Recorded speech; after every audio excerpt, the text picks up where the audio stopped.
नमस्कार, नानी की कहानी में आपका स्वागत है। आज की कहानी एक बकरी, उसके बच्चे और एक भेड़िए की। एक जंगल में एक घर बनाकर एक बकरी रहती थी। इसके 3-4 बच्चे थे और उसी जंगल में एक भेड़िया आ गया था जो छोटे छोटे बच्चों को खा जाता था। बकरी बहुत टेंशन में थी कि यार किसी दिन वो मेरे बच्चों को ना खा जाए।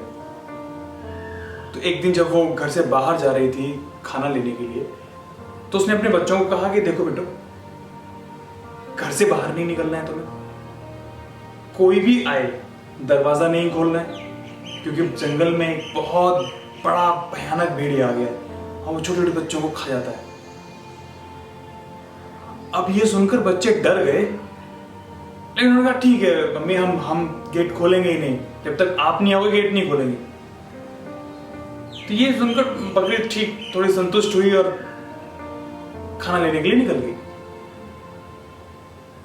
ये वो भेड़िया देख रहा था। बकरी के निकलते ही भेड़िया आया, उसने दरवाजा खटखटाया, खोलो भाई, मैं तुम्हारी माँ हूं, खोलो। तो बच्चे समझ गए कि माँ अभी तो गई थी, इतनी जल्दी कैसे आ सकती है, और ये आवाज भी माँ की नहीं लग रही। तो बच्चों ने कहा कि नहीं नहीं नहीं, आप हमारी माँ नहीं हो सकते, आप वो भेड़िए हो ना जो बच्चों को खा जाता है, आपकी आवाज से ही पता चल गया। भेड़िए ने कहा यार क्या किया जाए, आवाज पहचान ले। तो एक दिन उसने छुपकर बकरी को देखा, ऑब्जर्व किया कि क्या करती है क्या नहीं करती, कैसे बोलती है। एक दिन ऑब्जर्व करने के बाद अगले दिन वो फिर आया, आवाज बदली और खटखटाया, मेरे प्यारे बच्चों मैं आ गई हूं, खाना लेकर आई हूं आपके लिए, जल्दी खोलो गेट। बच्चों को मां की आवाज लगी और बच्चों ने पट से गेट खोल दिया। अब जैसे गेट खोला, भेड़िया अंदर।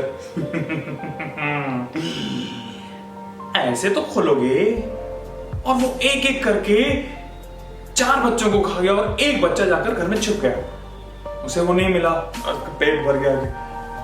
आज भरा है पेट ढंग से, बहुत दिनों बाद इतना सॉफ्ट गोश्त खाने को मिला है।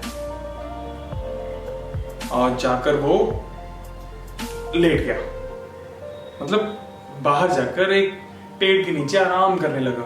शाम को बकरी आई, बकरी ने देखा कि बच्चे नहीं है। एक जो बच्चा बचा हुआ था उसने बताया कि मम्मी ऐसे भेड़िया आया था, उसने सब खा लिया। वो दौड़ के गई, उसने देखा कि भेड़िया सो रहा है। उसने अपने पैने सींग से उसका पेट में देके मारा, फाड़ दिया पेट। जैसे ही पेट फटा उसके सारे बच्चे बाहर निकल आए, क्योंकि भेड़िए ने उन बच्चों को निगल लिया था, चबाया नहीं था, काटा नहीं था, इसलिए वो बच्चे जिंदा थे। और उसने भेड़िए के पूरे पेट को फाड़ दिया, भेड़िया मार दिया और अपने बच्चों को लेकर अपने घर चली गई। तो ये थी आज की कहानी, नानी की कहानी। मिलते हैं अगली कहानी में, तब तक के लिए नमस्कार।